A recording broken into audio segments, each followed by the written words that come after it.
அனைவருக்கும் வணக்கம். சற்றுமுன் வெளியான மழைக்கான அறிவிப்பு. 2 நாட்களுக்கு மழை விடாமல் கொட்டப் போகிறது. எந்தெந்த மாவட்டங்கள் தெரியுமா? வானிலை ஆய்வு மையம் சற்றுமுன் வெளியான மிகவும் அதிர்ச்சியான அறிவிப்பு. தமிழகத்தில் அடுத்த 2 நாட்களுக்கு பார்த்தீங்கன்னா மழை பெய்யும் என்று சென்னை வானிலை ஆய்வு மையம் பார்த்தீங்கன்னா அறிவிச்சிருக்காங்க. அதுலேயும் குறிப்பாக பார்த்தீங்கன்னா தென் மாவட்டங்களில் கனமழைக்கு ரொம்பவே வாய்ப்புள்ளது. அதில் தமிழகத்தில் 2 நாட்களுக்கு மழை. தமிழகத்தில் வடகிழக்கு பருவமழை பெய்து வரும் நிலையில் சென்னையில் கடந்த 2 தினங்களாக மழை முழுவதும் நின்றுள்ளது.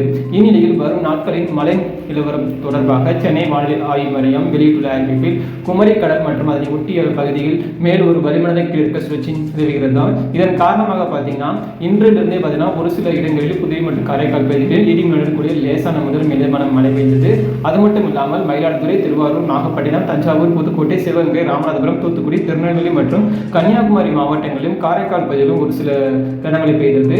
அதனைத் தொடர்ந்து பார்த்தீங்கன்னா நாளை தமிழகத்தில் ஓரிரு இடங்களிலும் புதுவை மற்றும் காரைக்கால் பகுதிகளில் இடி மின்னலுடன் கூடிய லேசான முதல் மிதமான மழை பெய்யக்கூடும். மயிலாடுதுறை, திருவாரூர், நாகப்பட்டினம், தஞ்சாவூர், புதுக்கோட்டை, ராமநாதபுரம், தூத்துக்குடி, திருநெல்வேலி மற்றும் கன்னியாகுமரி பகுதிகளில் ஓரிரு இடங்களில் கன முதல் மிக கனமழை பெய்ய வாய்ப்புள்ளது. சென்னையை பொறுத்தவரை அடுத்த 48 மணி நேரத்திற்கு வானம் ஓரளவு மேகமூட்டத்துடன் காணப்பட்டாலும் நகரின் ஒரு சில பகுதிகளில் மட்டும் இடி மின்னலுடன் கூடிய லேசான முதல் மிதமான மழை பெய்யக்கூடும். அதிகபட்ச வெப்பநிலை 30 டிகிரி செல்சியஸ் மற்றும் குறைந்தபட்ச வெப்பநிலை 26 டிகிரி செல்சியஸை ஒட்டியிருக்கும்.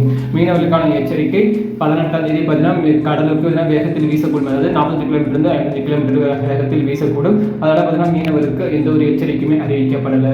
அது மட்டும் இல்லாமல் இது வரைக்குமே எந்த ஒரு ஸ்கூல் மற்றும் காலேஜில் விடுமுறை என்று அறிவிக்கவில்லை. அறிவிச்சோடனே பார்த்தீங்கன்னா நீங்கள் யாராவது உங்களுக்கு உடனே தெரிஞ்சுன்னா மறக்காம கமெண்ட்ல பின் பண்ணுங்க. அனைவருக்கும் நன்றி, வணக்கம்.